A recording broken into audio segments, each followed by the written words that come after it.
Giving you the real from A to Z surrounding the Dallas Cowboys.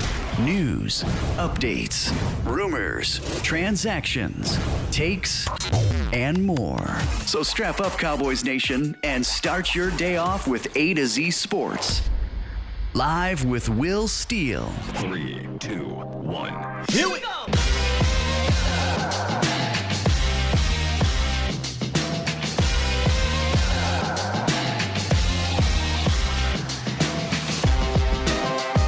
What's going on, Cowboys Nation? It's a good morning for my good people. Welcome to A to Z Sports Live, presented by Texas Family Fitness, Freeman Mazda Hyundai. I am your host, Will Skywalker Steele. Boom! Shout out to my bomb squad in the building. It is Tuesday, and today I know it's start of minicamp. We got some minicamp updates we'll get to. Not even updates. We got a little news to talk about with that. But I thought it was time. It was time to start talking about this running back room fully. State of the unit is back. We're talking Cowboys running backs from the bottom of the roster all the way to the top. And yes, I'll seriously discuss Ryan Nall. I'll be serious today. As much as I can be toxic, I'll be serious about one Ryan Nall. So we'll talk about everybody from the undrafteds all the way to Ezekiel Elliott. And we got one update in regards to minicamp. It does start today for the Dallas Cowboys. So hopefully we get some updates from minicamp. And if we do, maybe tomorrow we can actually get an insider on the show and talk about that. Y'all killing me, man. But shout out to the Bomb Squad. Bomb Squad! We got Trey the building, Toxic Tom, Professor O, Sully, Gregory, TC915, Stephen White, Gotti, baby. What's good, Toxic Tom? Of course. Of course Toxic was going to be here today. I mean, of all the days to be here, this is the day for you, sir, because we're taking your guy seriously today. Matt Goddix, King Element, Big H, J.A., Jesse Falls, T-Smooth TV was goody.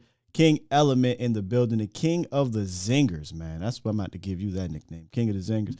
C. Burleson, who else we got up in the building here over on YouTube? We got more, I don't know how to pronounce that, man. 0101. You got to help me out with that one, brother. Derek Fisher was good. Mr. Bruce Wayne in the building. Alpha Mason, Connor Collins, Primetime Phil, the other Twan, Swain in the building, Captain America, Lemitra, Sin City, A. Lou, Mike G, and many more coming through. What's up, AJ? Jake the Great in the building. Over here on Facebook, Roger, Bill Pugh, who else? CJ Richards, of course, is in the building. I appreciate y'all. Cedric Betts. Who else we got in here? I just noticed Toxic says guys say his name. Y'all killing me with this dude. Linda Chavez, Chuck P, and many more coming through on Facebook. Hey, if y'all missed today's show, you can run it back on all of the podcasting platforms. What's up, Michael Hooper? Did y'all catch the finals game last night? I watched Game 5. Pretty exciting Game 5. Jordan Poole with that third quarter ending. For them to win without Steph going off, I thought he was going to go off again for the rest of the series. Pretty impressive. They need one more victory. I hope this thing goes 7 though, because it's a fun final series, and that's it. Once it's over, you get this weird spot in professional sports where baseball is still kind of in like their early stages or what have you. I know we'll get the All-Star break for baseball here soon, and then no football. Football's about to go on a break, a hiatus after these next couple days. Basketball's over. Ain't no college football. Ain't none of that stuff. So it's going to get real weird. So I'm hoping this thing stretches all the way to Game 7. I know Tino. I think Warriors will win it in 6, but I want it to go 7. Just let this thing go 7, Cowboys Nation. That's what I'm talking about. What's up, Frankie? Professor O says, yes, Game 6, Clay showed up in the second half. Random, man. I was watching Clay yesterday with his headband on and his hair. I was like, yo, he looked like a little Dicky. Am I tripping? Can y'all go check that? He looks like Lil Dicky. And it's just strange because if you watch the show, Dave, it's hard to, I don't want to think about Lil Dicky on the spot. He's a wild man. He's a wild man. Trey said, look in my eyes and say, I will not talk about that man until it's time to get to Ryan Nall. Then we'll bring him up. But we're going to talk about everybody. So y'all hold tight. We got, again, some news in the roundup.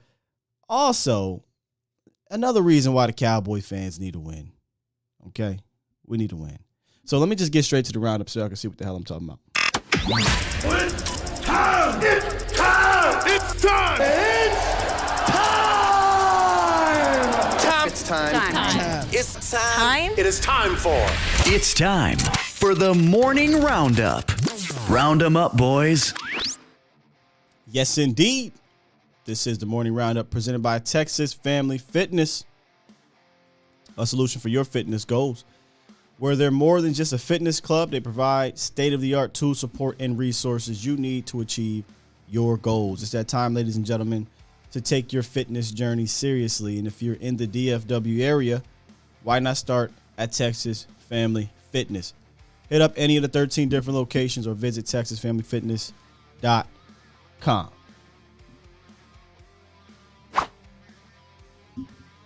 I was strolling the Twitter streets yesterday, and we'll hop back on the Twitter streets here in a second.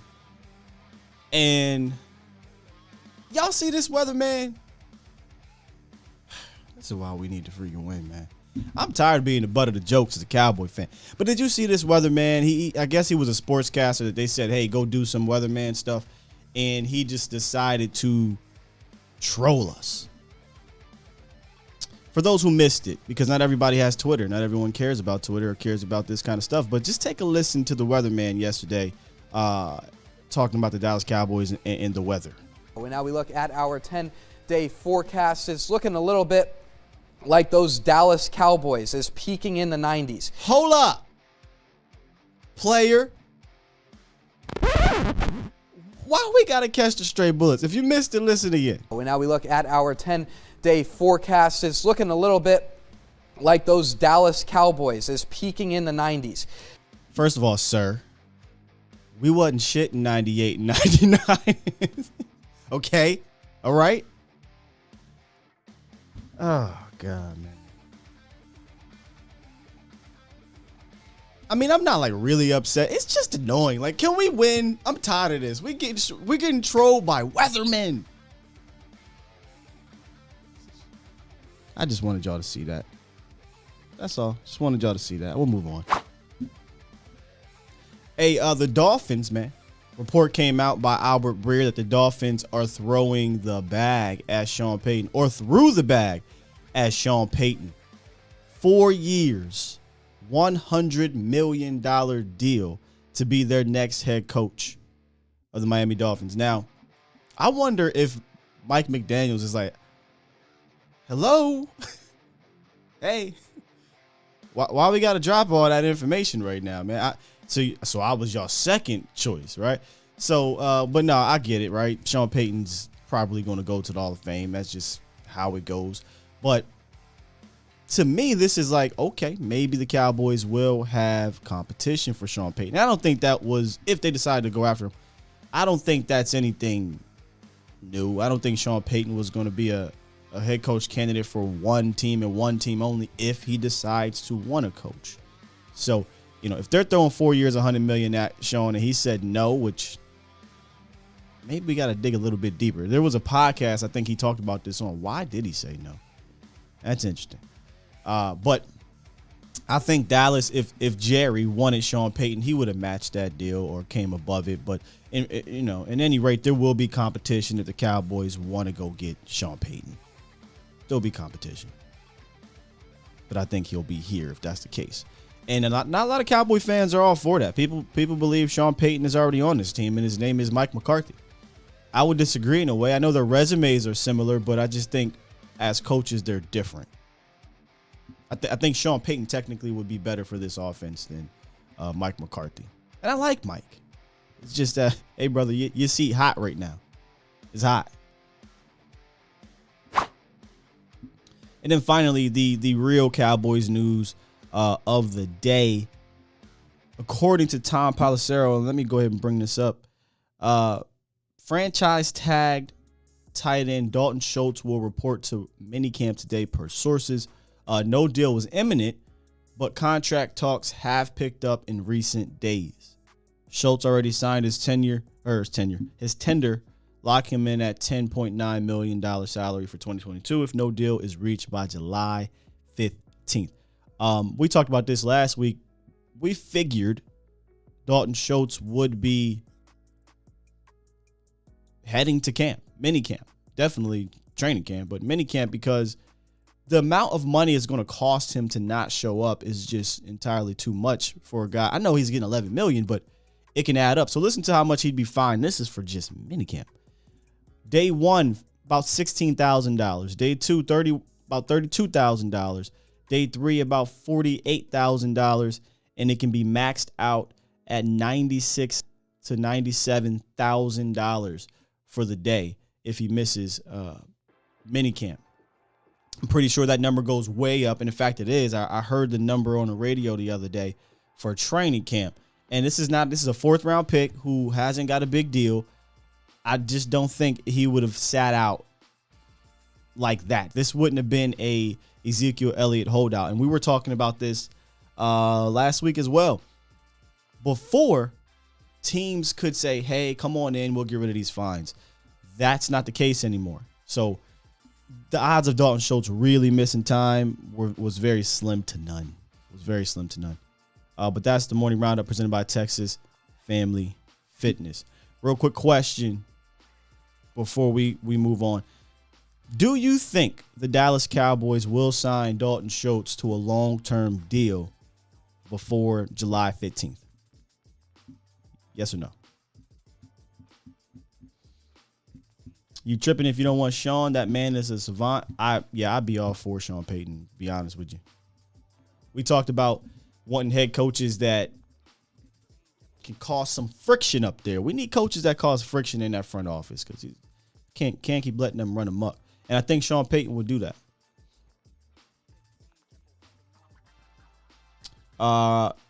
Remember, Sky, there isn't a check that Jerry would not write. Yeah. There's a check that Jerry won't write. But this man. The money, y'all. There's poor people around. With your broke. That man, I don't trust. Absolutely not. Gregory, no. In regards to signing, do we think the Cowboys will sign him to a long-term deal? A lot of you guys are on a no. Gene says yes. Swain, man, my gut is. Swain says, no, I don't think so. But it's Steven and Jerry. So, man, I was thinking about this when I was drawing up this question for y'all. I'm like, I don't think they should. I think they should allow this franchise tag to play through, see how he plays, actually really see how Jake Ferguson plays. And if Jake Ferguson looks good, then you got your answer. You don't have to pay $16 million to Dalton Schultz next year. But I think they should let this play out. But if Tom is saying there's contract talks, I wonder if they're really trying to get a deal done, man. And I think it's hard to believe that a deal will be done for less than $12 million. 14, 15, they could be asking for that, but I think the Cowboys can come back and say, well, if you go look at Hunter Henry, if you go look at Jonnu Smith, and I know y'all say, well, look at his stats, that's just kind of the hardball. So I think they would find a middle ground. But 15, if he really truly won 14, 15, 16, he can kick rocks. I mean, maybe I'll get blocked because I just said that. You know. But I'm just seriously, I'm not doing that. Take that money, go put. Hell, I don't know that I'd do it for 12. But hey, you know, this is how it is in the NFL. This is how negotiations go. So I will say no. I don't think they'll do it because I think they want to see, or they should want to see, what Jake Ferguson looks like and see Schultz play on the tag. Hell, they did it for Dak. They made Dak play on the tag. They made D-Law play on the tag. They made Anthony Spencer play on the tag. You mean to tell me franchise quarterback, franchise defensive end, Anthony Spencer, kind of similar to this situation, But those two guys got to play on the tag, but you're going to get a deal done with Schultz. He don't got to prove it to you on the tag. Boy, if that happens, this franchise is more ass backwards than I've ever imagined. Ever. Trey says 8 is the max for me. There's zero reason why we should have. Yeah, Michael. Well, here we are.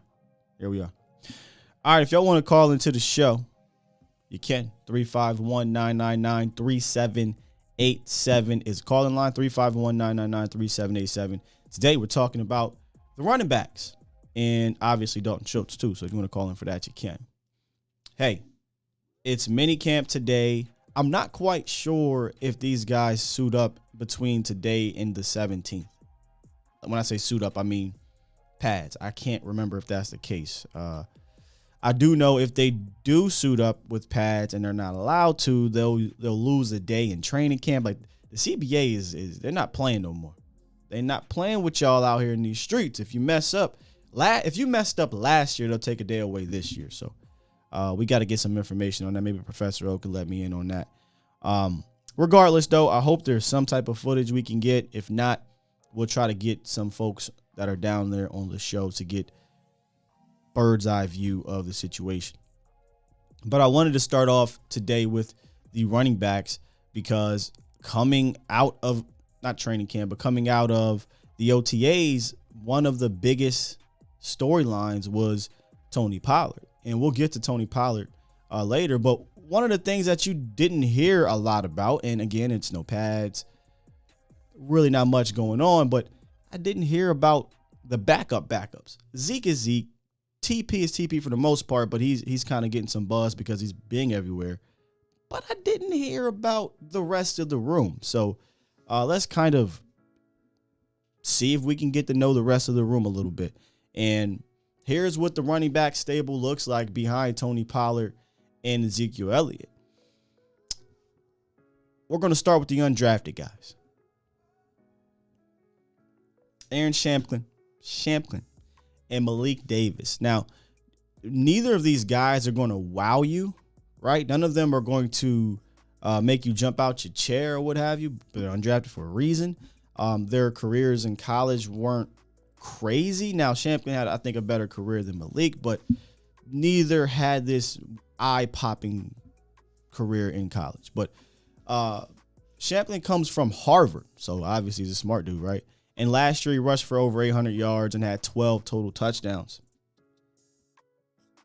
Standing at about 5'9", 194 pounds, to me, he's more of a scat back. I don't really see him being anything more than that, but we've had those type of guys here in Dallas. So, you know, if that's the type of dude they want as RB3, he could compete for that role. That's not really where I'm looking at RB3 for, but if he has a chance, because I don't think behind TP and Zeke there is a bona fide 1A guy at RB3. I think there's an open competition, and Shamplin could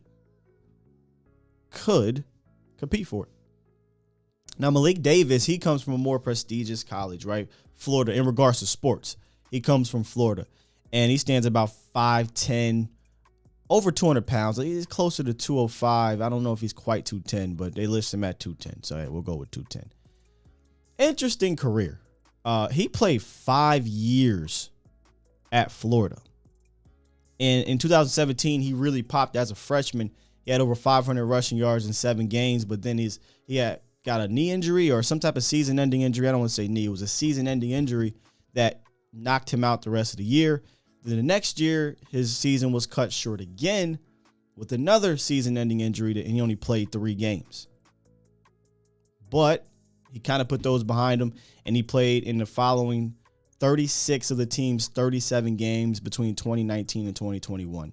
If you heard 2017 as his freshman year, that's not a typo. That's not a misread. You didn't mishear. He's a 5-year guy, super senior, one of those guys I think that took advantage of the COVID rules from last year to come back, and rightfully so. He never really quite stood out to the point of taking over at Florida, but he said, "I'm gonna come back. I'm gonna do my pro day," because he wasn't invited to the combine, and he had a decent pro day. In regards to his broad jump and his vertical, now his 40, y'all not going to like his 40. He ran an unofficial 4.71, but I think that came down to about a 4.66, which, again, isn't impressive. But overall, his career at Florida, he had 284 rushes for 1,470 yards and 8 touchdowns in 5 years. 70 receptions, 726 yards, and 2 touchdowns. So, again, not anything eye-popping between the undrafted guys.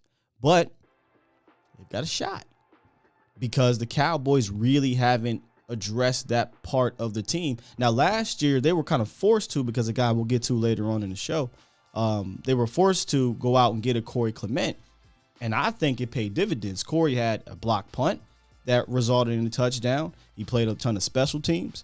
And then when he had to fill in against the Washington football people, I think he did a solid job. So, did he score against the Eagles? I know we had about 25 people scored last year, and I think Corey might have been one of them. But do you guys think, before we move on to the rest of the list, do you guys think Aaron Shamplin, if I'm saying that right, and Malik Davis, think one of those guys can crack the roster? I know it's a very broad question. A lot of things have to happen. But we got some fans of these guys, specifically Malik Davis. You guys think one of those guys can crack the roster? So he did score. Okay. Tino said Malik ain't that shifty or fast. Bad comparison to Lance. Who compared him to Lance Dunbar? Interesting. No, I wouldn't compare Malik to Lance. I mean, if you're going to compare one of those two dudes, it'd be Aaron to Lance. Malik's more of a plotter. He wants to smoke in regards to contact. I don't really see him being a shifty guy. Let's see here. Professor O. Gregory say no. Craig said no. TC says like Davis. Clement's not on the roster, Lemitra. He's a free agent. Jaw says not a chance. Yeah, I wanted to talk about him. I wanted to bring him up. Now, again, we're talking in June. That's the beauty of when you do a show every day. You kind of got to talk about what is. You can't continue to always talk about things a year, 6 months from now. It kind of got to be about what is going on from day to day. And at this moment, I don't think either one of those guys can crack this roster as we speak. Now, that doesn't mean they won't be on the practice squad or something like that. But it would take a phenomenal preseason to do so. And we'll get to why I don't think. It's not just them. It's the guys in front of them, too. But it'll take a really good preseason, a really good training camp to crack this roster. But the beauty of the running back position is you don't have to be 4'4" guy to be successful in the league, right? You don't have to be 6'2", 220 pounds to be successful in the league. So, a 5'9" guy like Aaron and then kind of a more not as fast guy like Malik Davis, they have a chance in this league if they show other things like patience and vision and power and things like that. But it's going to take a big preseason. So I'm going to say no. We'll get to that in a second, Marcus. I got you. Promise. And here comes Stephen White's lovable running back with the goggles from Hard Knocks, Jaquan Hardy, the cousin of Ezekiel Elliott. Yes, it is possible. It's possible. I just don't think they will. I think amongst this community, Stephen White, you just put a tag on Jaquan Hardy. I don't think he'd like. The lovable goggled running back, Jaquan Hardy. I like how Jaquan Hardy plays. I like how he runs. Little dude. He got great balance. He was fun on Hard Knocks. He was fun in the preseason. Just real small dude. But I think Jaquan has more of a shot from right now, obviously, than Malik and Aaron.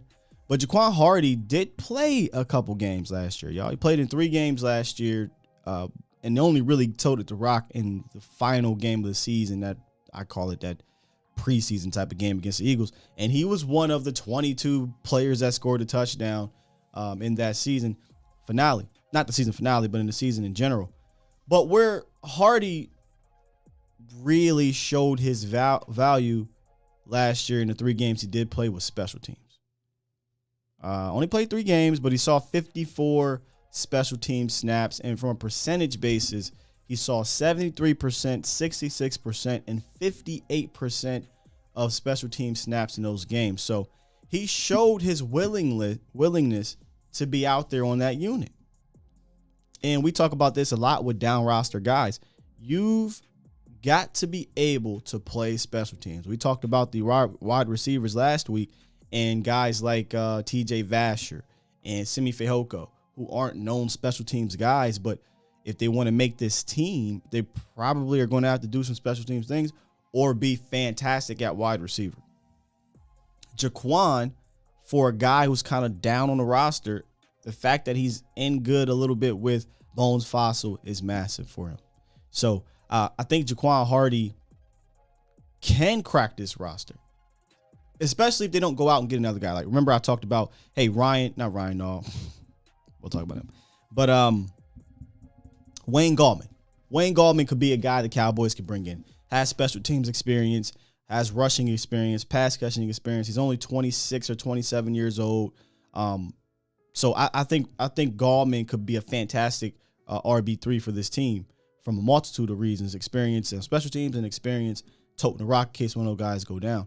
I think Jaquan Hardy should get the first crack in preseason to get those extra carries. You know what I mean?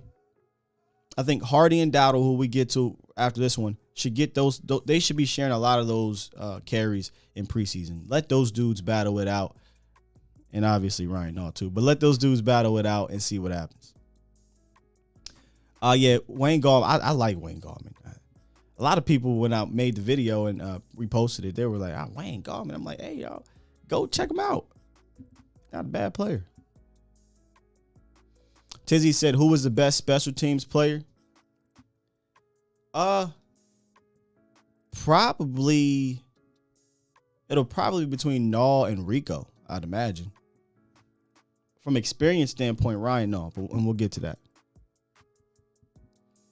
Tino says, I'm team Lil Dude, always pulling for the smaller guys, but he ain't making a roster. If I had to ask y'all that same question, do you think he'd make it? I'll say no, but I think he has a greater chance than he did last year, and obviously a better chance than the other two guys.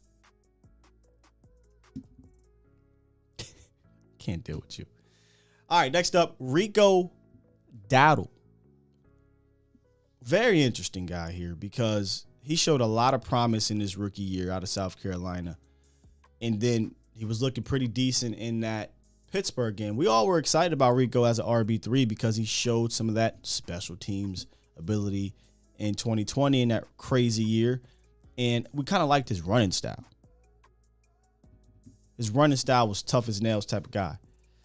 But then something that's kind of been dogging him his whole career and since college, is injuries. Injuries crept up, right? He got that hip injury that sidelined him for the entire 2021 season. And then most recently, he's been sidelined due to I believe he got knee surgery. So he won't be available until training camp. And again, this isn't anything new with Rico. He dealt with injury issues in college too. So it's, this is unfortunate for him because you need to be out there. When you're a guy that's on the fringe of making the team, you got to be out there. Fortunately, he will, though, come training camp, unless something goes bad. But he will be out there during training camp. If in my opinion, if he's healthy and he doesn't get injured, I think he's the front runner to make this roster, or should be the front runner to make this roster at the RB3 position. He's got the most experience between Rico and the guys below him from an RB3 standpoint. Now, it's the guy above him who we'll get to in a second. In that season, though, his rookie year, he played 201 special team snaps. So that was over 50% of the special team snaps. But from an actual running back standpoint, he only toted the rock, I think, 7 times. He played 13 offensive snaps in that game, and most of them came in the game where Zeke missed the San Fran contest. And he carried the ball for four carries for 11 yards in that game. So he really didn't get a lot of shots his rookie season, which, again, you got TP, you got Zeke. That's not really going to happen. But like I always say, I want my RB3, for me at least, to be a guy that can play special teams and be a guy that if one of those guys goes down, I can give him the rock 10 plus times. That's the type of RB3 I want. Jaw says enough with the hurt guys. Tino, I agree. Sky Rico for RB3 if he stays healthy. Yeah, if he's healthy, I just think he's the most talented back on this team. Of those guys, he's the most talented guy. Problem is, the guy in front of him plays a lot of special teams.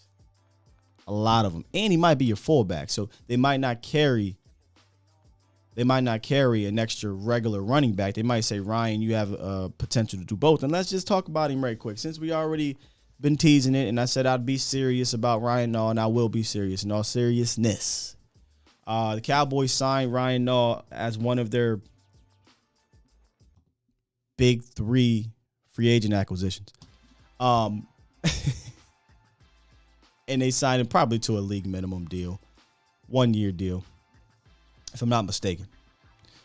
So Ryan Nall, who is Ryan Nall? He comes from Oregon State, where he actually ran the rock a lot. Had over 2,000 career rushing yards and over 300 carries, and he played actual running back. He was listed as a running back in Chicago, but he ain't do much running. He has 16 career touches in 3 seasons with the Bears. Now, Dallas signed him and listed him as a fullback, but here's why, and with all seriousness, I'd make all these jokes. Here's why he may have the heads up on all these guys. Is he has some versatility to be a fullback and a running back. That means if they truly want to carry a fullback, which it's not like Kellen uses one, but whatever. If they truly want to carry one, he can do that. But if one of these guys goes down, he technically was a running back in college too, and was listed as a running back in Chicago and did some running back things in preseason, not much in the regular season. So the versatility could give him a leg up on all these guys, and not to mention special teams. I mean, you want to talk about the most experienced special teams guy, it's Ryan Nall. 2019, he played 137 snaps. 2020, played 294. In 2021, he played 146 snaps. So, in all seriousness with Tom, because I know we have fun with this, I am very curious. Is this a bit on Ryan Nall, or do you truly think this dude is like a beast or something? Because I couldn't tell. Like right away, it kind of was a bit, and we just rolled with it. But now we're all seriousness here, right? We're all business. I'm trying to get a real grip on how y'all feel about Ryan Nall besides the fun. Because we're going to have fun with Ryan Nall all the way until the roster cuts. Do you really think this dude is that dude? Like, I'm just curious. I need to know in all seriousness so I can know how to move. In all seriousness. I got to hear from. So most of y'all are saying a bit. Okay. Because if I'm being serious, I do think, like, and it really makes me go, if this mother. Looking at the special team snaps he has, looking at the versatility fullback, running back, he might make this damn team.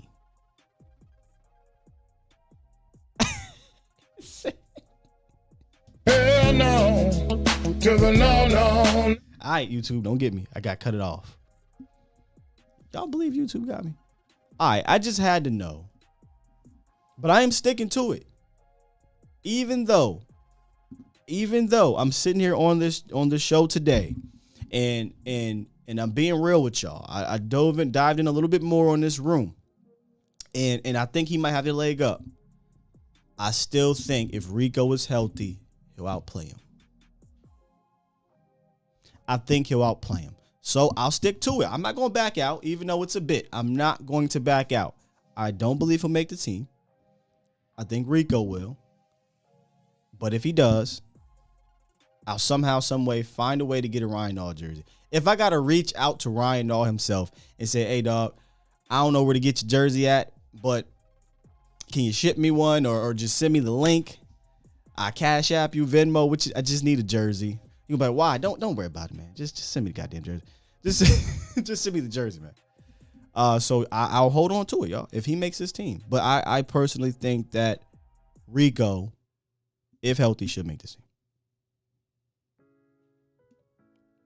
Am I wrong on this one? Something tells me I'm going to be wrong. Hey, Super Wallace says he's the best of the group. Gregory says punt return. What are you talking about? He going to be a punt returner? Oh, I'd love to see that. Jake the Great, what's good, brother? He just dropped a donation in here. If I missed one, I'll go back and check. But Super chat. He says Ryan Nall is making the team, running back, fullback, and special teams. I kind of feel like he is now, too. I done walked myself into this, didn't I? So, yeah, before we get into the top two, that is the stable behind our dynamic duo. There's the dynamic duo, and then there's the dudes. Who from the dudes can make themselves notable to make this squad? I got Rico. That's the one I got, but I think Ryan Nall and Rico are head-to-head. And then the rest, Jaquan, Malik, and Aaron, it's going to be tough. It's going to be tough for those guys. They're probably here for camp and for preseason, but you just always have a chance. You always have a chance in preseason when you're competing for a down roster spot to make the team. None of these guys are guaranteed. None of them. So I've got Rico and Ryan 1A, 1B. Ryan Nall calls his own plays. Oh, this is going to be interesting. And when I'm out there or down at Dallas, and if he makes a play, I'm going to try to get this on film because I guarantee you it might not go viral. It might not go viral for Cowboys Nation, but it'll go viral on this goddamn channel. I'll tell you that much. It'll go viral. All right, so before we get to Zeke and TP, because that's business. That's serious business. We got to button up the, not loosen the tie, but tighten up the tie and get down to business because these two are the guys that are going to help carry this offense in the 2022 season. Let's take a quick little break, a little sip of water, get a sip of your coffee. Before we move on, we'll talk about this week's ride of the week, which is the Freeman Hyundai 2022 Elantra Hybrid. Really been thinking about this hybrid situation, man. The 2022 Hyundai Elantra stands out in traffic due to its unique style. But underneath the sharply creased sheet metal is a spacious and practical compact car. Its cabin is decked out with a similarly futuristic design, and several high-end features are offered, especially on the high-end trims that help with the wow factor. It looks like a good car. It really does. But I think the biggest selling point in today's economy and with the gas and all that stuff is the miles per gallon. 53 city, 56 when you put on the hybrid. You can't beat that. If you want more information on the Freeman Hyundai ride of the week, hit up freemanhyundai.com or visit Freeman Hyundai in Irving, Texas. You're listening to A to Z Sports. Do it live! At some point, hoping to broadcast In front of the millions. of Cowboys fans to bring you the real. But for now, strap up and here's your host, Skywalker Steele. I'm Luke Skywalker. I'm here to rescue you. We'll do it live. Swain said, I got a V8. It's rough out here on these streets, man. These gas prices is crazy. He said, I got rum and coffee. Isn't that called an Irish coffee? I'm learning. My lady got some Irish. I'm learning. Yep. Rico had hip surgery, but his hip surgery is behind him. Apparently, he's fine. It's the knee surgery that has him out of minicamp. Trey said, dude became a bit. He did. That's what I love about, you're not going to get that on the networks. You got a bit out of Ryan Nall. Come on, man. Can't beat that. Y'all crazy. Pick and Pop, is CJ Goodwin getting cut this year to make space for a real cornerback because Kelvin Joseph's status with the league? All right, let me ask that question. So we did the cornerback state of the unit, I think first or second, can't remember. I think it was second.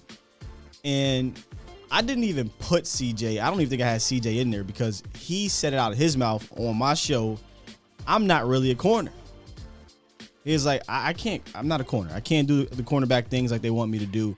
I knew what I was when I came into this league. I knew what was going to help feed my kids and my family, and it was me being a special teams beast. And we did a who's hot, who's not with their hot seat. I put just a tiny bit of heat on CJ. And the reason why it was just a little bit of heat was because they drafted a corner in the 5th round, and they got Nashawn Wright.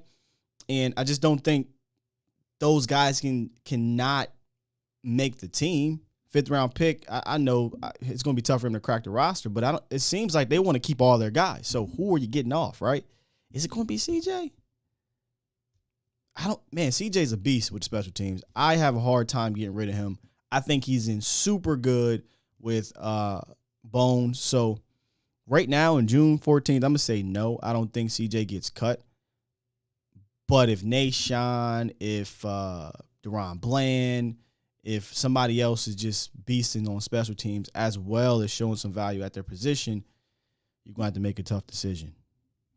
You're going to have to make a tough decision. Nick Ralston, I think he's still on the squad. I want to say he got signed to a futures deal. We do got a call. Let's take a call before we get into the rest of the unit. What's up, 737? What it is, what it do? What's up? It's your boy Dak Not Done Yet, man. What up? Dak Not Done Yet. What up, man? Chilling. Hey, so what you think about Semi, man? I heard a lot of talk, a lot of ups and downs about Semi. What you think about Semi? I think he's got to have a good camp and a good preseason. I liked Semi coming out because of his traits, 6'3", 220, runs a 4.3, big, fast receiver. I'm biased to the big guys that can run fast. He's got to, secure the catches in the preseason game because he's been having a case of the drops a little bit. But if he shows out in preseason, I think he'll be fine. That's what I heard about his drops. And I got something a little bit off topic. Law Nation was talking about yesterday. What do you think about this flag issue? Do you think that's going to be a problem this year? The what issue? The flags. The penalties. Oh, brother. Dak Not Done. It's the Dallas Cowboys. I've given up on thinking that. I've given up. I've given up. They just spit in our face. It's like they just spit in our face and they just keep doing it. Yeah, bro. You know what? I have this theory where I say I feel like the players have to overcome the coaching in the front office. Now I'm going to have to throw in the refs. Like, that's just – and I hate to be that Cowboy fan, but history don't lie. Like, they're one of the most flagged teams, I think top 3 since 2000. So this isn't like it's just one regime. It's every single regime. So at this point, man, they're just going to have to be buttoned up a little bit more. There are some penalties that you can, help, like the pre-snap penalties. You got to do better with those. But thinking that the refs are going to bail us out of pass interferences and holdings and all that shit, I'm done with that. So just clean up the pre-snap penalties and, just hope for the best. Okay, hell yeah. Okay, I'm going to let you go. I know you got to call us. No, you're the only one right now, bro. Okay. Yeah, man, but yeah, I was just curious about these receivers because it seems like, I don't know. It seems like we got a few good ones, but I'm just curious about the receiving group, man. I'm real curious. It's 2 years ago we had all these rookies come out. It's a question mark, to say the least. There's potential, right? I like James Washington. We all like Tolbert. Yeah. Lamb is Lamb. But in a way, and honestly, not even in a way, it's unproven. It's an unproven group together. Whereas we've been used to a pretty proven group over the last 3 to 4 years with Gallup and Coop, then Gallup, Coop, and Lamb, Gallup, Coop, Lamb, Cedric. So we've kind of had it good at receiver. Now it's kind of like, okay, there's talent in the room, but they've got to go prove it to us that they can either be better than the previous group, or at least as good? Yeah, me personally, I think the defense will have to step up and give the offense time to start clicking. I think. Just hope that they can do that. I mean, I'm putting pressure on the defense, man, to take the next step. Now, that doesn't necessarily mean they'll be the number one defense in the league. They could regress in turnovers, but they can still be better elsewhere. So, I got this defense being the part of the team that carries them for the most part, and they're going to play complementary ball. They're going to have to play complementary ball. Yeah. I think we got a good defense up front. I think I got a good defense unit all the way around. I'm not too much worried about the offense. I'm just kind of hoping these receivers really click in and really lock in. Because that first game, it ain't gonna be no blowover. They're gonna definitely get tested that first game. Well, the first 5 is gonna be a test. Yeah. They kind of put it on us. That's why I understand how they said we have the easiest schedule. I'm like, where? Well, I guess in the middle.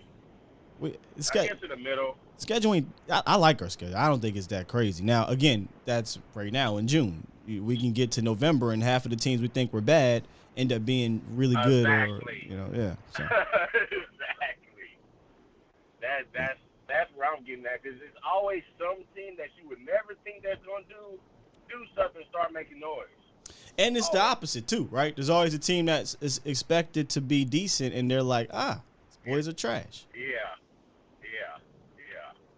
Hey, but listen, brother, appreciate your call.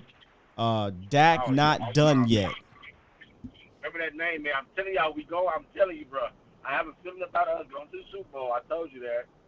Hey, remember listen, my name. we need. So when we make it, you be like, you know what? That dude, Dak not done yet. Show said that. I'll put your name on the list of the rest. We got a couple of them in the chat that have the Cowboys winning the Super Bowl this year. I ain't going that far yet, but listen, we need some of that. Oh yeah, all right. Dude. All right, brother.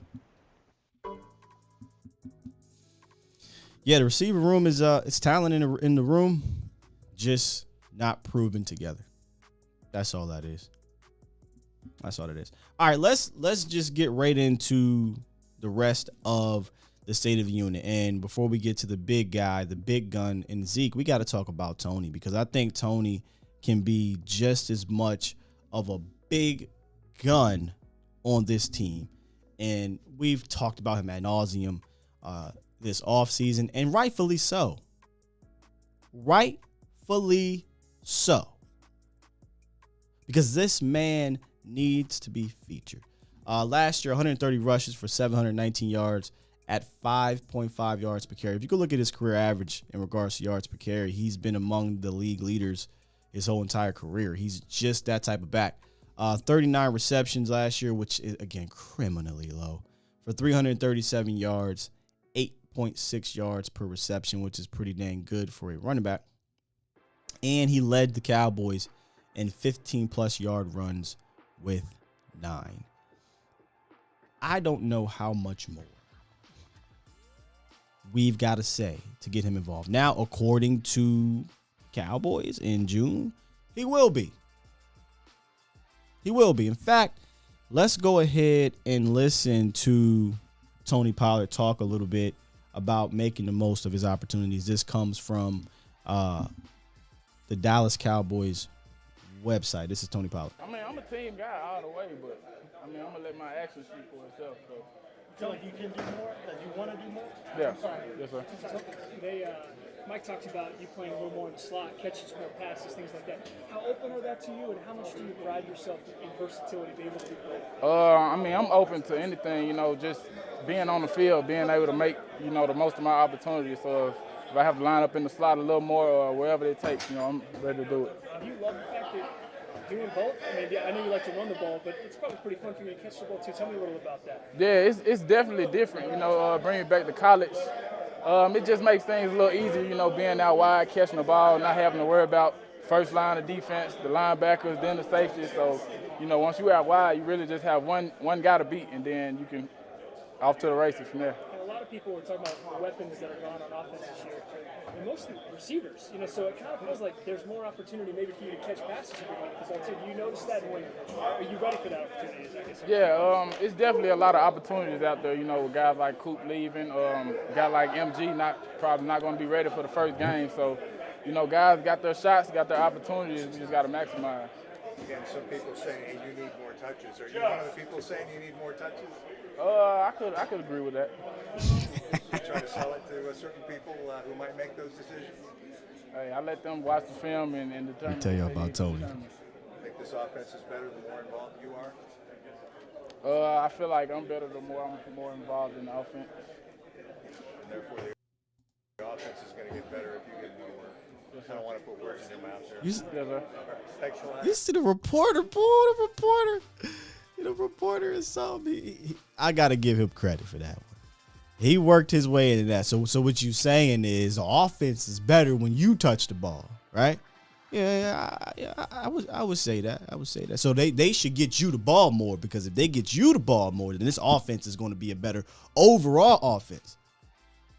I don't mean to put words in your mouth, but that's basically what you said, right? Okay, I got to give it to him. Listen, Tony Pollard, when he says those things, he ain't lying. He sees what's going on. Yeah, go follow his socials on Instagram. He just peep what he sees and likes and shares and things like that. Tony know he that dude. He knows the situation in Dallas, but he's a good dude because how many guys with that talent and the production? I mean, you can look at it here. Minimum 100 carries, 8th in first down percentage, 4.8 yards off tackle, 3rd in the NFL in outside run average, 8 yards per carry, 8th in the NFL in yards after contact, 7th in yak per reception. Who would just let this sit? That's silly. But anyway, how many guys with that production and in 3 years would be able to just sit there with his mouth shut and not show any frustration? So I got to give him so much credit. I really do. I really got to give him a lot of credit. If we take a look at the games last year where the Cowboys lost, and I took out week 1 because this actually made this graphic towards the end of the season, but I added the San Fran game on. But if you look at all the games outside of week 1, there's a reoccurring theme here. There's a reoccurring theme. The boys didn't run the ball well at all, period. Number 1, 78 yards, 64, 45, 45 yards. This is terrible running days. And you can say, well, they could be good running days if you only told the rock 10 times. But go look at the yards per carry. 3.9, 3.2, 2.4, 3.0 in the San Fran game when you don't account for Dak and Lamb's rushes. And then go look at how many times Tony touched the rock. 4 times against Denver. 7 times from a traditional running back standpoint against KC. Now, he did have the Wildcat run, but again, that's razzle-dazzle. I'm talking about getting him the ball as a running back, not as a quarterback Wildcat. 64 yards in Las Vegas. He did touch the ball 10 times there. I think that's the only game they lost where he touched the ball 10 times from a running standpoint. Arizona, 3 rushes. San Fran, 4 rushes. This can't happen. I don't care how bottled up you think the running game is being. If that's the case, I've been saying it for 2 or 3 years, whatever it's been. If that's the case, then the guy that can pop one needs to see the ball specifically, more so, on the outside. Because that's where he gets busy. Okay, we're having a hard time with Biotish and McGovern and Connor Williams, sealing blocks on the inside. Then cool. Get Tony Pollard the rock in another way. More 20 personnel. I don't give a damn what you got to do. Let him get outside because that's where he can get busy. It's not rocket science. Rocket science. It's not. It's really not. So they say that they will. TP says that they will. So I'm going to ask y'all, Cowboys Nation. Do you think Tony Pollard will be involved more this year? Or do you think they're just blowing smoke again? Because I don't know how many years you need to see it. I mean, this is his 4th year. I saw it immediately as a freshman or as a rookie. Straight up as a rookie, I'm like, oh, this dude here, he need roughly 200 touches. And it's going to help the guy that's above him. Do y'all think that the Cowboys will utilize Tony Pollard more this year, or do y'all think they are just blowing smoke? Michael Magruder says that's TP in the slot and Zeke running the way he did is important. TP's whole play, this is Young Dolph. Sky, whose call was it to play a hurt Zeke over TP20? I promise you, Toxic, if I ever get a chance, I'll ask that question. I'm going to ask that question. They're going to remove, hey, who's that young fellow over there with that A to Z? Go get those credentials. Hey, man, I tried.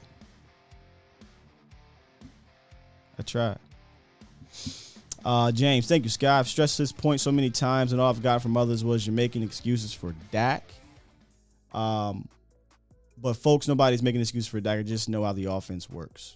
Oh, I think you're talking about the running aspect of it. Yeah, listen, I think we can all agree whether you're on either side of the spectrum, pro Dak or against Dak, whatever. The team is better when the running game is what class? Efficient. I don't give a damn if they run for 140 yards. There's a stat out there. Cowboys are 35,000-0 when they run for 145 yards, something like that. Well, sure. If you run for that many yards, I would hope you have a ridiculous winning percentage. But I'm more so worried about how efficient were they on the run in the ground? Because let me see if I can bring that back up. That ain't gonna work. That ain't efficient. Chuck believes they're blowing smoke. Dana believes yes. Calvin says smoke. Don't trust Kellen Moore to change. They're going to use him more because it's his contract year, says CJ. Well, wouldn't that be technically the opposite of what you would think the Cowboys would do? Contract year. We want him back. We don't want him to pay, right? Derek says smoke. Mike says we can dictate what the defense does with Zeke running like he did. TP a threat out in the slot. CD with more targets. Like he has to be involved more, man. He just does. Smoke, says Marlon. They need to show me, says Jesse.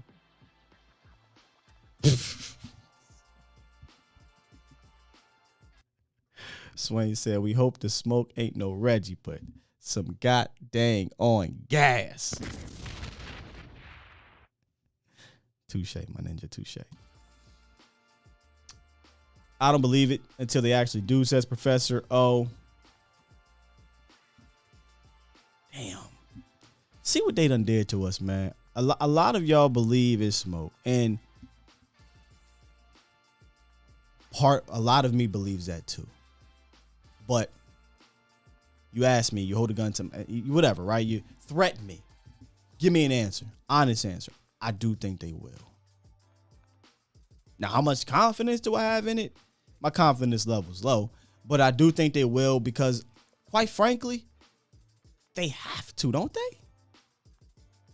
Like, don't they have to? Michael Gallup could be out for a few games. Guys, I love Jalen Tolbert. He's still a third-round rookie. Like, we got to see with that, right? Tolbert might take him a few games. CD might garner more attention. So if CD's garnering more attention, then other guys have to step up around him. That may not be every game, may not be every play, every series, whatever. But I'm pretty damn sure Tony Pollard is going to be utilized in the passing game because they need him to be. But it ain't just a passing game. I showed y'all the statistics. We saw the runs. Here's the thing I think is so underrated with Tony is he can run the damn ball really well. And I think people want to box him into being like a scat back or a gadget player or, oh, he's just Lance Dunbar. No, sir. He's 6 foot, 210 plus pounds or something like that. No, sir. He's not Lance Dunbar, who runs like 5'9". He's like 5'9", 180. I'm not saying you ram Tony Pollard up the A gaps constantly, but you utilize him for what he does well. And then once we start talking about Zeke, you utilize Zeke for what he does well.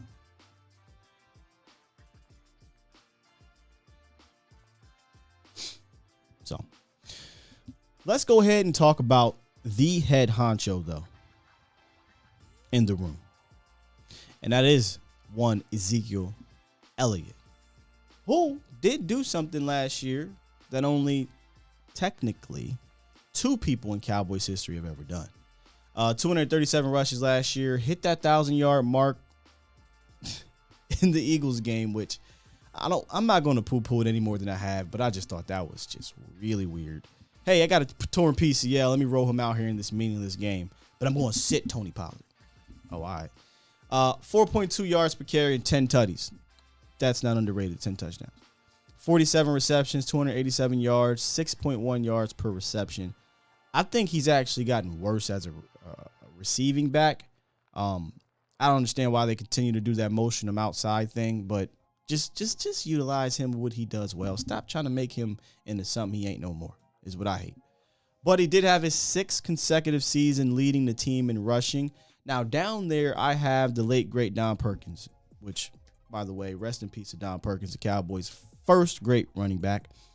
He led the team in rushing his first 7 out of 8 years in Dallas, but never 6 years consecutively, so that was a bit of a mistake. But Tony Dorsett and Emmitt Smith are the only other 2 running backs to lead the Cowboys in rushing 6 consecutive seasons. So that is no slouch by Ezekiel Elliott. No slouch at all. In a way, while yes, he gets dinged up, he's still one of the more durable backs in the game. That's a gift and a curse, right? It's a gift because, hey, I'm going to play. It's also a curse because I'm going to play, but I'm going to play dinged up. And dinged up and dinged up and more dinged up. And that's 2 consecutive years now of being dinged up. And the only thing that really stopped Zeke, in my opinion, even though I know the line dwindled, the main thing, let me say this, the main culprit, well, he tore his PCL. If you look at Zeke's first 6 games, he was on a tear. He was on a tear. And in fact, if I'm not mistaken, I think about a game and a half of that was with the PCL injury. But like injuries, the more and more you play on them, the more and more you wear on it, the worse it's going to get, the worse you're likely going to get. Look at the first 6 weeks. We showed this. Tale of 2 Zekes. 17 carries per game, 86 yards, 4.8 yards per carry, 5 tutties. Forced 11 missed tackles in 6 games. Only 8 the remaining 9 meaningful games. I didn't put week 18 up there because that just didn't matter. He had 3 games of 90-plus yards in those first 6 weeks. He had 0 games above 52 yards the remainder of the season. So it was very clear that the injury hampered Ezekiel Elliott. And once we found out what it was, it became frustrating. Because it's like, well, why the hell are you rolling him out there? Let him sit down and get healthy so we can get back to looking like this. Because weeks 1 through 6, I said this before, I think that was the peak Zeke of what we have now. Not peak Zeke of freshman or rookie. He won't say freshman. Of rookie year. He won't ever be that again. I don't think he'll ever have that same type of explosiveness. But he might have been more shiftier. Right? You saw those off-season workouts on the field. So if we can get a healthy Zeke, I think you're going to get another really damn good season out of Zeke. I personally think the only thing that is in question is his health. That's how I see it, Cowboys Nation. That's the only thing that's in question right now. I mean, money aside, we're not discussing that. He's not getting traded. He's not getting cut. He's here for 2022. We're talking about the state of the unit for 2022. Zeke is a part of that, big time. And if he stays healthy, you're going to get a good Ezekiel Elliott. No doubt about it. Let's see what y'all talking about in here.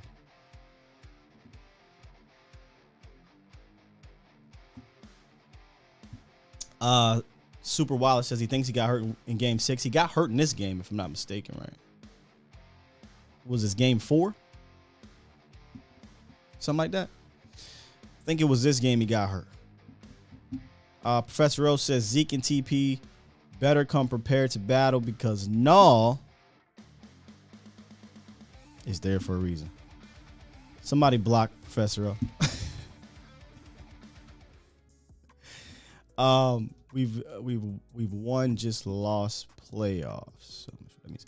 Michael, this line can run block better now. That's the hope, right? With Tyler Smith in town. You would think McCarthy would help out Kellen or put his input in because his job is on the line. So, Tino, that seems to be the theme for Mike McCarthy this year. The last 2 years, Mike was like, oh, that's your boy? I can't go get my guy? Cool. Whoever installs it, calls it. Hands off. It's Mike McCarthy all game.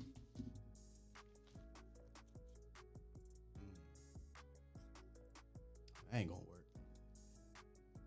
Ain't my job online. So now it sounds like they want Mike to be more involved. That's a whole nother discussion we can have in regards to dysfunction. See, you know what I'm saying? When we talk about overcoming coaching and overcoming front office, that's a combination of both. That's the front office butting in saying, hey, leave him alone. Coaching not having the balls to say, screw you, I'm not. And now it's, well, we're going to need Mike McCarthy to have a little bit more say this year because, and Kellen Moore needs help and all that. Yeah, okay. We'll see.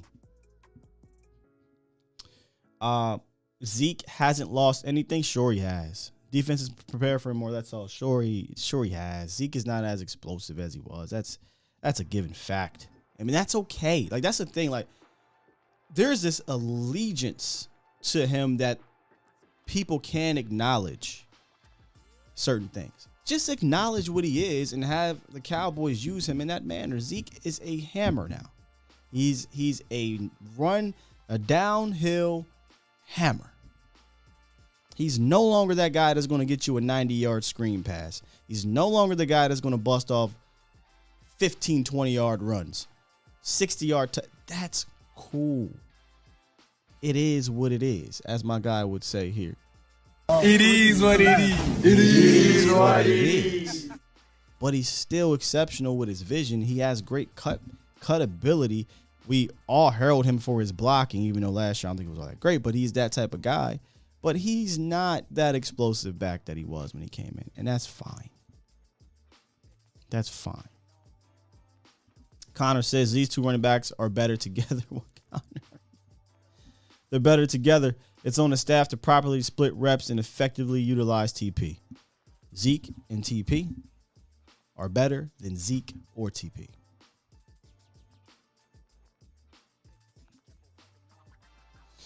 People wear a blindfold whenever Zeke shows his flaws. Yeah. My man Mel, he don't play about this one. Zeke washed. He said Zeke washed. It is what it is.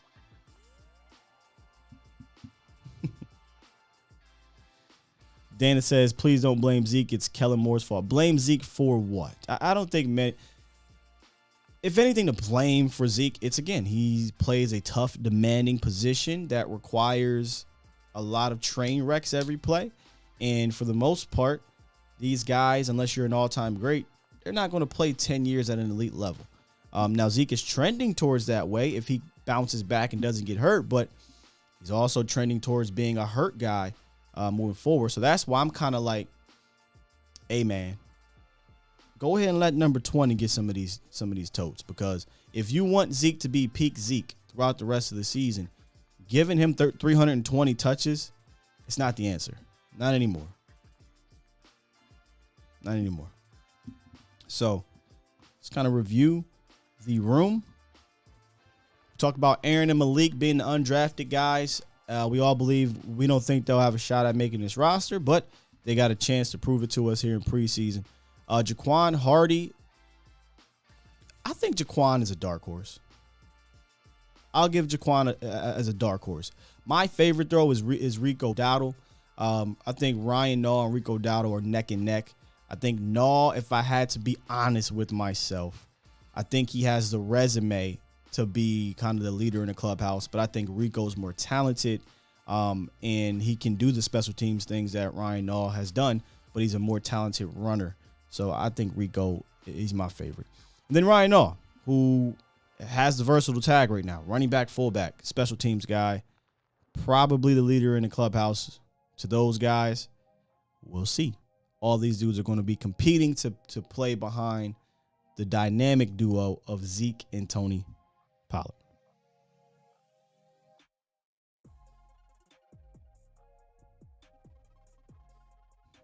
Connor says Dalvin Cook a hurt guy too. He is. He's a hurt guy. Cowboys and Mavericks says 230 touches apiece. That's so 460 touches between the two. That's a lot of touches, ain't it? C said, just imagine all the carries he had at Ohio State. That takes a toll on your body. A lot, man. It's actually a tip to the hat that he's even been able to play. He's only missed, one game besides the suspension in 2017? That's no slouch, right, from a individual standpoint. But then you start thinking about what it does to you and to the team if you were clearly hobbled. Like, the game that stands out to all of us, or should stand out to all of us, it wasn't just this game, but the play was against the Saints, where I think they threw a swing pass to him or something, or maybe it was a pitch, or he ran outside. Zeke was clearly laboring to the sideline. And they had the nerve to run him back out there. And then not only just running back out there, split him out wide. Anybody that's been here during the regular season, Toxic, you can speak on this, Professor, Trey, all you guys that have been here the regular season. What's the one formation I absolutely loathe? TC, all y'all. I'll see if y'all was doing y'all homework back then.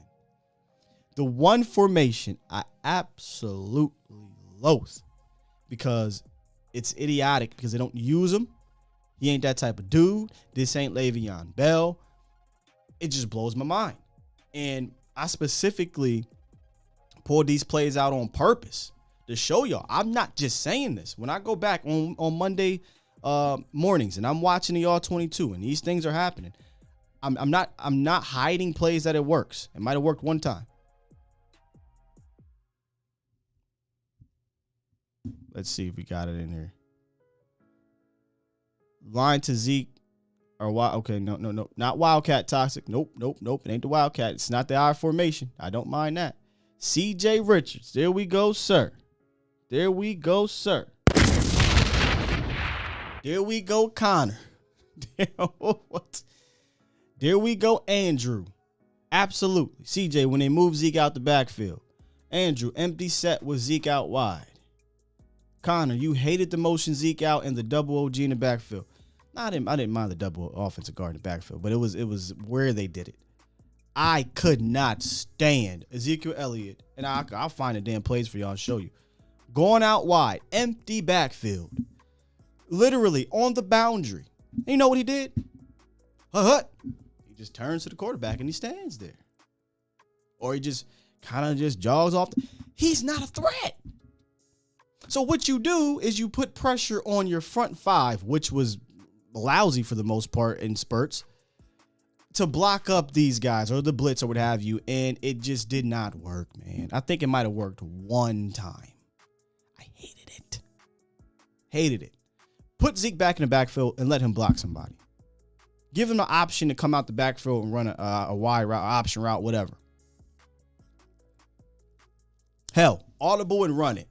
Anything but put Zeke out wide. The player you should be doing that with and actually giving the ball to is Tony Pollard. So I pray that they don't do that formation this year on a consistent basis. This happened multiple times a game, and nothing great came out of it. And I'm not blowing smoke, y'all. I'm not blowing smoke. There was a play against, and I'm sorry that I'm going on a rant because now I'm passionate about this because I done brought it back up. Steam's coming out my ears. There was a play against the Vikings that almost cost the Cowboys the damn game. And you think about it.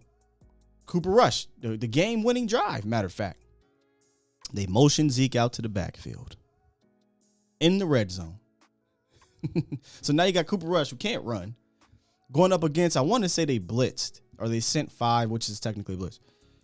And the pressure got to Cooper Rush, and he's drifting. Connor Williams is in a fight with Dalvin Tomlinson, and he holds, and now it's a holding penalty, backs him up. It's 3rd and 11.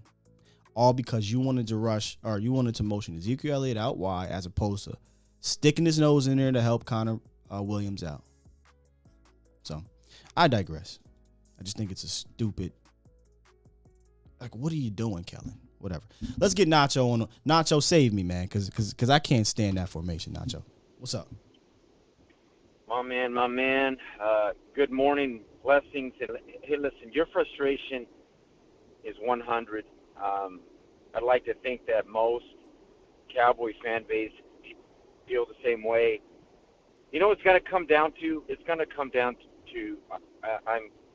for me, it's going to be our OC, Kellen Moore, and McCarthy do something about this, because at the end of the day, what we have is we have multiple players and talented offense for the last few years, and we haven't been able to figure out what I thought at one point with Garrett and Linehan. Remember, was it 2014, if I remember correctly, when we finally seemed to have assembled DeMarco Murray. You know, we had that power running game. We were a power running game first to open up the passing lanes. And we just had an identity. And I haven't seen us have, I mean, like, if I ask you, or you ask me, or you ask any Cowboy fan base right now, okay, what's our identity on? There isn't one, Nacho. I think we had this conversation a bunch, right? Like there is no identity for the Cowboys. Right. Here's this has been my thing for years about being a running team identity.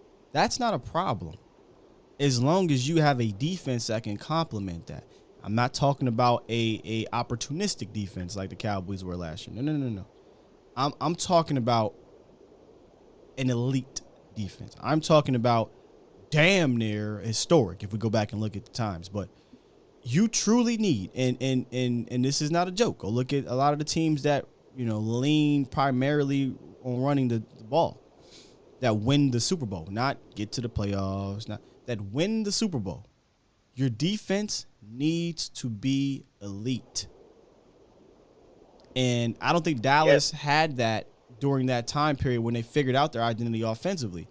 And again, we're going back in time, but if they were going to lean on that, which they should have, you had the second great wall, you had DeMarco Murray and then Zeke early on, then you should have poured all your resources defensively to go get you some ballers to make sure that defense can complement the running game. Because once you get into those playoffs, you're going to need them.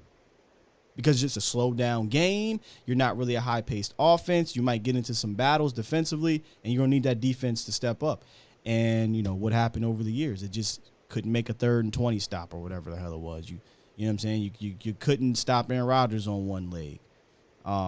In 2018, you couldn't stop Jared Goff from doing a damn quarterback scramble or whatever it was that got them that first down. You know what I'm saying? So, like, you need the defense to be great if you're going to lean on the run game.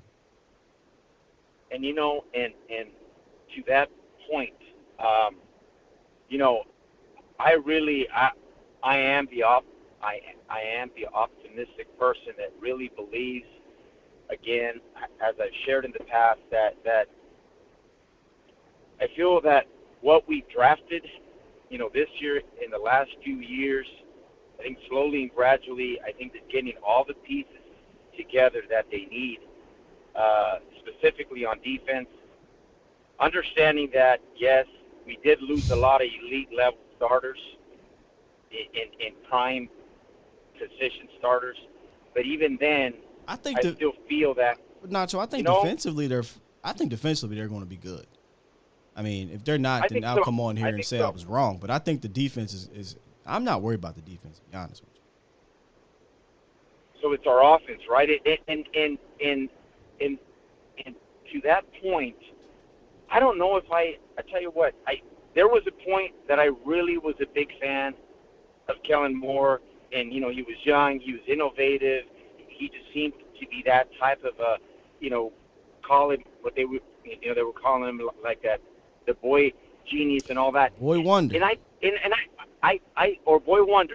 And I tell you what, I was drinking the Kool-Aid. I gotta admit, I was. And there was points where I was like, man, this is good. This guy's got, he's dynamic. He's ahead of the game. And obviously, how he was, at the beginning of the year and how he started and all that. And then all of a sudden, it's like, man, like what happened? And I really don't know that I can trust him. It's a theme for Kellen, man. That's my main thing.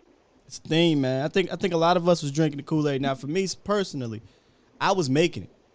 And, I was sitting here like, oh, my goodness, yes. Let me get the water, right, pouring the sugar. And it wasn't like I was taking cups of sugar. We don't do that. I was pouring the sugar in there. But right? we got to about week 10, week 9. Yes. And I was like, all right, let me slow down while I'm stirring the sugar a little bit. Get to week 11, I'm like, wait a minute now. Let me put this back in the refrigerator. I ain't thirsty just yet. We get to week 15. I'm like, hold up. I don't even want this funky-ass Kool-Aid no more. What is going on? So, because I was definitely giving him props. I'm like, okay, Kellen. Now, not the props that a lot of people was, hey, our next head coach. Whoa, no. But it was looking good. But, again, this is a reoccurring theme. 2019, 2020, granted injury, so it's kind of hard. And 2021, start off hot, gets weird at the end. Lastly, let me tell you this. You know how they say you are what you are? And we may be in that type of scenario. My only hope is that if the pressure has been put on McCarthy by Jerry to say, like, hey, listen, you are the big hefe. You are the guy that, hey, you're going to have to oversee things.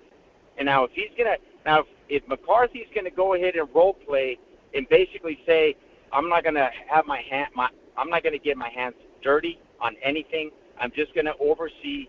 I'm going to allow my coordinators and my coaching staff to do their job. This is what I do. If he's going to live on that, then that's going to be on him, because this will be a critical year on that, and he'll be gone. But if he gets involved and he can be that type of a mentor, which I thought he was going to be, whether he is or he's not, towards Kellen, something's got to give, because if they cannot fix this offense and get it to where it should be, otherwise, this is going to be, it's well, going to be one of those. There will be a new coaching staff, Nacho. Flat out. There will be a new coaching staff. Right? Period. But hey, dog, I got to get going, man. Appreciate the phone call, Nacho. All right. Absolutely. You too. Have a great day, my man. Thank you. Bye-bye. I think if you could put your money on anything, if the Cowboys don't make the playoffs or don't do well in the playoffs, they're gone. They are gone. And I don't even think – I don't have Kellen as a favorite to replace – I don't even have Sean Payton as a favorite. Although the money probably is on Sean Payton to replace Mike McCarthy. I got Dan Quinn. Unless this defense is just bad, goes back to being inconsistent, I got Dan Quinn. And I know not a lot of people don't like that, but I feel like it's a safe pick for the Joneses. I wouldn't be against it. Now, will he be my number one option? No. That's another conversation. I don't want to drag you on to that. But I definitely don't have Kellen Moore as the favorite to be the offensive coach. To be the head coach. Shout out to my guy Vach in the building. We'll be back on today, right? We good? I think we're good. We're back on today over on the volume 306-ish. Shout out to the 3-ish mafia over there. I don't got the war call, but I got you, bro. Nuance Nation in the building. You want to talk about bits and whatnot. Boy, we be dropping one every single show. And like he always says, you don't want to miss it. Because if you miss out, we ain't finna explain the joke or nothing like that again. You just missed it. It is what it is. My lady said the ish game is strong with Will. Indeed it is. Kareem from Delaware.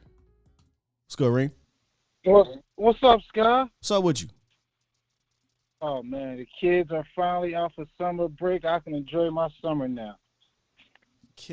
So usually most parents be like, goddamn, the kids is home. I gotta deal with the craziness. But you said you could enjoy your summer. That's what's up, man. No, I'm a school teacher, so I'm on my break now. Oh, well, shoot, yeah. All right, congratulations, man. This is the good time of the year. So I've been tuning in every day like normally, but I've been having to work, so I haven't been able to call in. But I heard some stuff about T.J. Vasher, and I said it earlier when we first started. I said T.J. Vasher might have I like him over Simi just because of his size and his hands. I think he might get some spot starts with Gallup being out. Vasher might get a chance to do something. Spot. I mean, technically he did. He did because Washington and Tolbert had been out, so he was getting some first team reps. But boy, he still got to fight. He got to fight to go through Tolbert and Washington. Yeah, that I'm not gonna lie. We're picking up all those undrafted free agents. The wide receiver room is kind of deep with unproven. Just with unproven, it's kind of deep. They got like maybe 4 or 5 guys that's fighting for maybe 2 spots if they don't get on the practice squad. Yeah. Go ahead. Go ahead, Scott. No, I'm just concurring with you. I think that Vasher will make it difficult on these coaches, but like a lot of things, man, we just got to see it. And until we get to training camp, it's tough right now. Trying to not get too excited about what we're hearing. I want to see it. You know what I mean?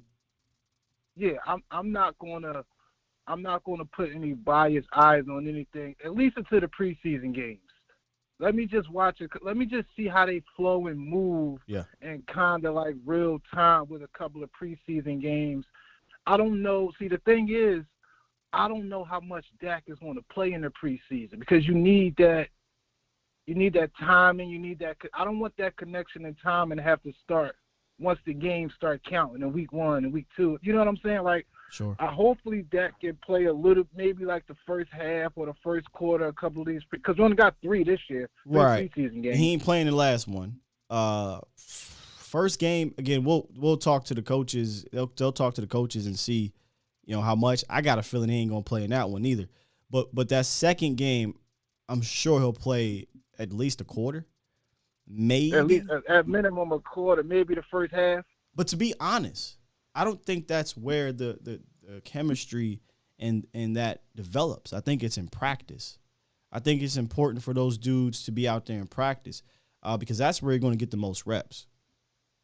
That is true. I think that's where Washington might take a hit with not being healthy and able to be out there. Hopefully he gets healthy soon, being able to be out there and get that chemistry and get those reps in and get that timing right. But, yeah, I'm not going to hold you up too much longer. I just wanted to say that I'm looking forward to the preseason to see how everything flows. I'm leaning more towards the defense because I feel like we got another year with Quinn. I feel like the defense is going to be much better than last year. I'm not dependent on the turnovers. I'm just happy with getting off the field on third down. We get off the field on third down. Dak can be a little bit more patient. I don't see him as a guy that gets upset when he don't make plays, especially with coming in with a kind of new wide receiver core. Gallup not being out there. He keeps his head. Yeah, I like that about him. So I don't care if we go 17-0. If we don't win at least 2 playoff games, that 17-0 means absolutely nothing. And I looked at our schedule. We ain't really playing no hard teams this year. So I'm not going to be really impressed with us blowing out the Giants and beating up on the Bears and all that. Like, I don't care about none of that. Me neither. It's going to be, I think I dubbed it like the Big 5. There's like 5. And, again, this could change, right? Like the Tennessee Titans, I'm not trying to say they're not part of this, but the Titans, the Colts, they're not terrible teams at all. They're solid teams to good teams. But, I'm trying to find the schedule here. The first 5 games – give me 1 second, bro. Give me 1 second. Where the hell is the schedule? The first 5 games, I think, are going to be important because you play some of those top teams from last year at the very least. You got the Bengals, you got the Bucks, and you got the Rams. And then you also got the Packers, who they might not be the same as last year, but, the Bucks, the Packers, at the Packers, I don't give a damn who they got. You're playing at Green Bay against Aaron Rodgers. That matters to me. Right. At the Rams. Those are the only seasonal games that I'm really looking hard at. And you're like, oh, moral victories. They played good again. No, I want to see. Yeah, that's over, bro. That's done. I want to see dominance, and I'm not even talking about dominance in the scoreboard. I want to just see like dominance, like they control the tempo. Hey, Kareem, we just gotta take baby steps. They gotta get the dubs. Oh yeah, just win. Baby. Like I don't care if you win 16-13 against the man. I don't care if you win 6-9 against the Rams. I don't care if it's 7-0 against the Bucks. Just win, because that 110%. That's been the problem over the last number of years against the top teams in the league.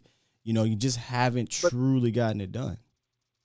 That's also the real quick. That's also the knock on Dak too. When it's time to step up and play against a top tier team, he kind of like disappears. But when he playing against the Eagles and the Giants and the Redskins, he's 4 touchdowns and 300 yards. And everybody got some. Wouldn't that be the case for the entire team? That. Huh? Wouldn't that be the case for everyone, though? Very true. They all kind of. But that starts at the top, though.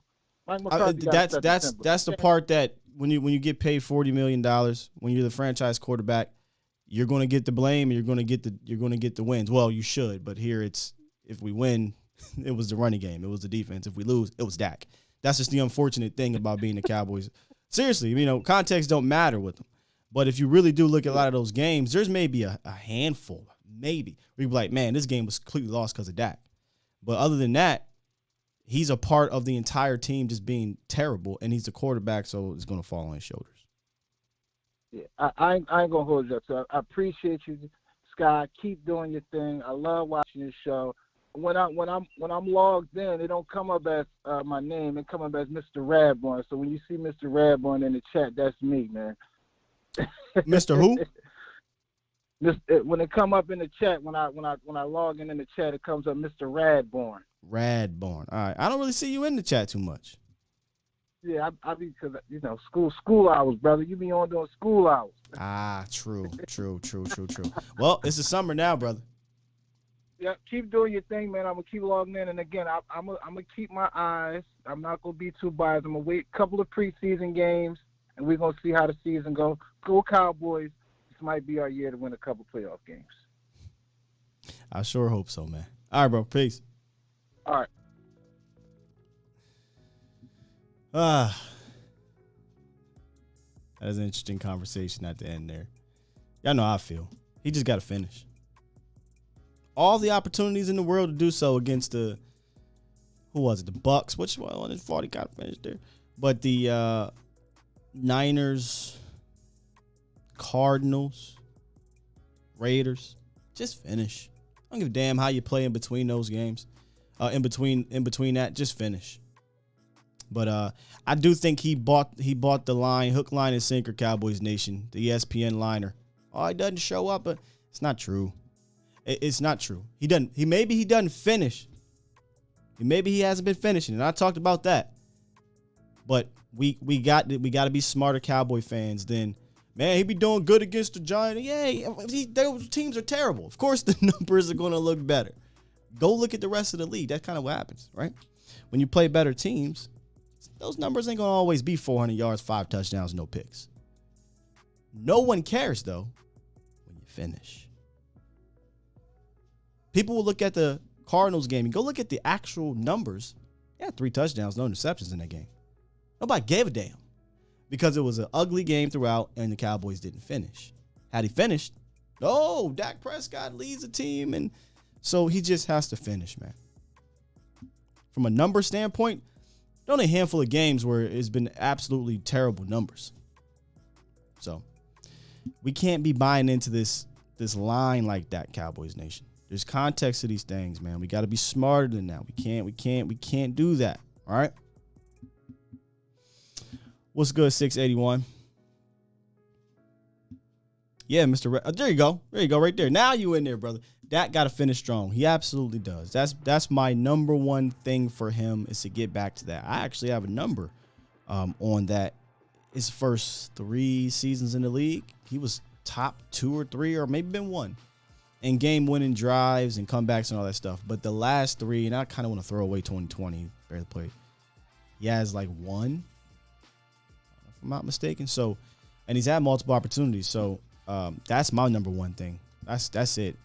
I'll let y'all fight amongst deep ball accuracies. Got to put it in ball play. I'll let y'all fight all that crap.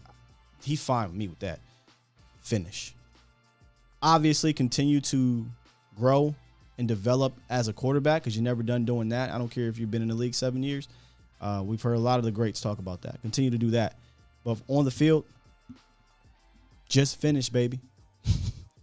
About to get me a shirt because I don't want to get in trouble from the Raiders. Not just win, just finish. One game at a time, says Mr. Radborn. I promise y'all, and I'm going to need y'all to hold me to it. Hold me to it this year because I went into last year 1 week at a time. That's been my mantra for like the last 3 years. And I kind of allowed the noise, I allowed the success to take over me, and I start looking ahead. Now, did I break down the games 1 week at a time? Sure I did. But, man, I kind of let go a little bit. And once we got to that back half of the season, I let go, and I couldn't get it back because I was, Cowboys, but I was like, man, I ain't feeling too good about this, man. This don't feel too good. So hold me to it, man. 1 week at a time. We're going to hold on to the 24 to 48 hour rule. We're going to celebrate that Monday if the Cowboys get the victory. We're going to soak in the loss if they lose. Then we're going to move on. We're not looking ahead this year, man. There's a lot of people that do. Hey, we're going to win the Super Bowl. Cool. We kind of need that. Me, 1 week at a time. Enjoy these wins. Have fun with it. Get over these losses and move forward. Don't let me get out of pocket this year, y'all. Now, we're still going to do cookouts for those who haven't been on this channel. We do a thing here where it's kind of like player of the games. And we have a cookout. And we have a grown folk table. And those who are at the grown folk table are the ones who had a good game. So we'll continue to do that. Oscar says, Sky, get a shirt with you and Jane on it and wear it on Vacha's show one day. Damn. Vach, that's kind of ruthless. Man, I wouldn't do that to my guy, Vach.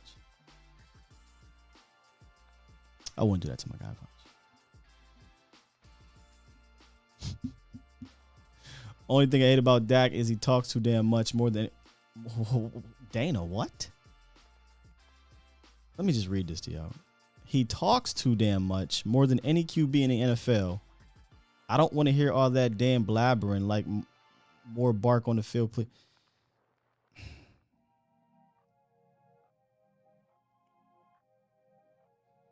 All right, Dana. I'm out. All right. He talks too much to you. What are you supposed to do? That's a press conference. I just don't understand these kind of things, man. This is the kind of stuff you usually see on certain, All right, I guess. Talk too much. Sources. Dallas Cowboys tight end reports to camp. Yep. We talked about that earlier in the show. In fact, bring up the roundup. Nah, I won't bring up the roundup. But yes, Dalton Schultz is back at minicamp today. And I don't know if the Cowboys people will be down there. Dana, you want to keep going? I don't want to do this to you. It's true. Dana, he's a quarterback. He talks as much as every other quarterback in the league, Dana. If that's getting your goat, just breathe. Understand that he talks just as much as any other quarterback because they go out and they get interviewed after the game, right? They get interviewed at their locker room. Dak ain't talking outside of that, Dana. So just breathe. Let it go. You'll feel better. These are normal quarterback things. Anyway, man, listen, we're going to end this show. We're in a little bit of overtime. We're getting into the weeds. a little bit here. Good stuff today. State of the unit running backs. Here is actually not that one. We don't want that one. This is the running backs we talked about today, y'all. We went through them in-depthly. Gave our opinions on who may make this team and who may not make this team. And we talked about Ryan Hell no. To the no. So I did it. Are y'all proud of me? I talked seriously about Ryan Nall, and I talked myself into thinking that this mother sucker might make the team. I'm gonna have to wear a jersey. But it was good stuff today. Make sure y'all tune in later to A to Z Sports Primetime with Mo. And then hit up A to Z Sports Dallas.com for all of our articles from our fantastic writers. And if you haven't and you're new here, hit the like button, man. Hit the like button. Subscribe if you enjoy this thing. But just know, if you come in here, it ain't for play. It ain't for play. You kind of gotta have something if you're going to come up in here, because the bomb squad going to keep you in order. Bomb squad. And I damn sure going to keep you in order. So, you know. With that said, y'all, I'm going to hit this button real quick. Matter of fact, I'm going to give y'all 1 minute. Then I'm going to hit this button. Professor O said, very proud. You show peak football knowledge. That was good. Y'all got to see it because I don't think y'all understand. Let me pull it up. Let me pull it up. That was good. He said, you show peak football knowledge. Hey, King. I think that's not toxic. Who was that? Professor O's coming for your one-liners, bro. Coming for your one-liners. Now, 409, why would you call in at the end of the show, 409? Should I take the call, 409? King Element says Sky about to line up at running back with the do-rag with the flap out. Did anybody wear the do-rag with the flap out no more from my do-rag folk? Who is wearing the do-rag with the flap out? I've never done that. I've always, sometimes I run around the crib on purpose just to get on her nerves with the do-rag with the flap out. But who wearing the flap?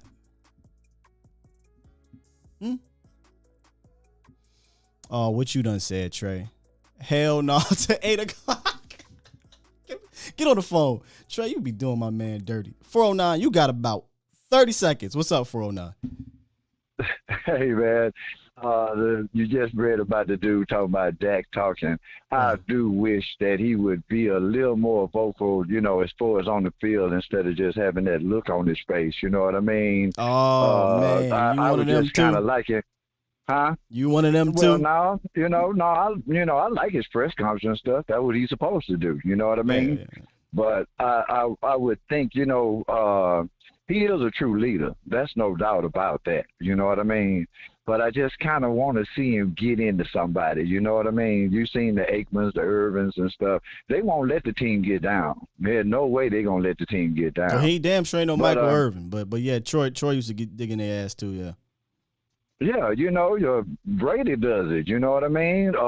Manning does it. It's like, I don't want him to get out his character. You don't have to be somebody you're not. And but isn't that what you asking him to do though? If that's not who he is. No. But if that's the skin he's in, that's the skin he's in. We always talk conjecture and stuff. We talking on these podcasts and stuff and everything like that. We gonna watch the team just like you say, man. Yeah. I take every week. I'm gonna enjoy a week. You know what I mean? If it's a loss, then we got next week. And I enjoy seeing my team, man. I enjoy football. I enjoy, seeing my team, cheering for them and stuff. They're not going to do everything you want them to do, you know what I mean? But you're going to cheer for them. Nevertheless, you're going to cheer for them. You're going to hope for the best, you know what I mean? If you see players doing things that you like for them to do, you be like, yeah, that's all right, you know what I mean? And if they're having success, nobody's giving out trophies to fans, you know what I mean? Fans, we do that because we want to, because we enjoy the game, because we enjoy seeing the success, It's not gonna, life changing, but hey, it's fun. It's fun talking on the radios. It's fun talking on the podcast. It's fun chopping it up, because hey, this is just like what you do with your partners at the barbershop. You know what I'm saying? Yeah. For sure. And you respect people's opinion. You put your opinion out there. You enjoy it, man. And that's what you were just saying. Hey, let's enjoy every week. Let's enjoy watching our team. You know what I'm saying? The good, bad, the ugly. I've been through 1-5, and man, 1-5 was great because they had a Monday night game against the Redskins. And that was the win. And the whole time, we had everybody in our ear, man. We was at a club. We had everybody in our ear saying, man, y'all not going to win a game this year. And we beat the eventual Super Bowl champs that year. You know what I mean? That was our one win. And that was a big win. Feel like the Texan fans, man. The Texan fans, they don't care about winning the Super Bowl just as long as they beat the Cowboys. You know what I'm saying? So, man, I like I said, I enjoy it. I've been a fan since the 60s, So I enjoy it. Hey, man, have a great one, man. Appreciate you, man. Appreciate the call. Thank you, sir.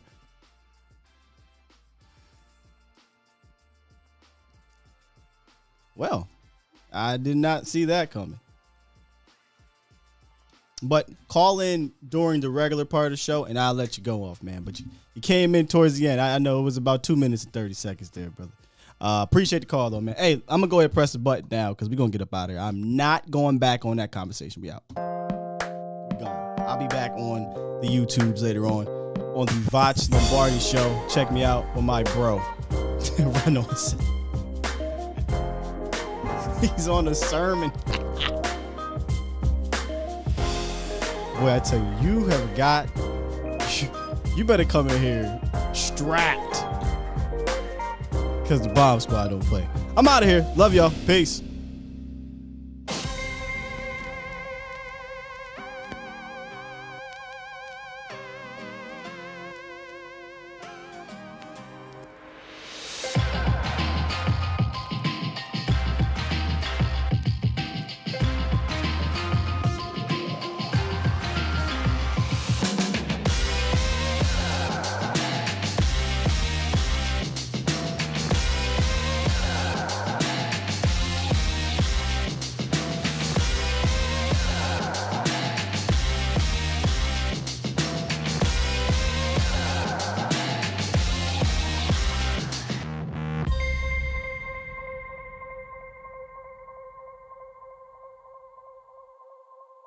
Bomb Squad!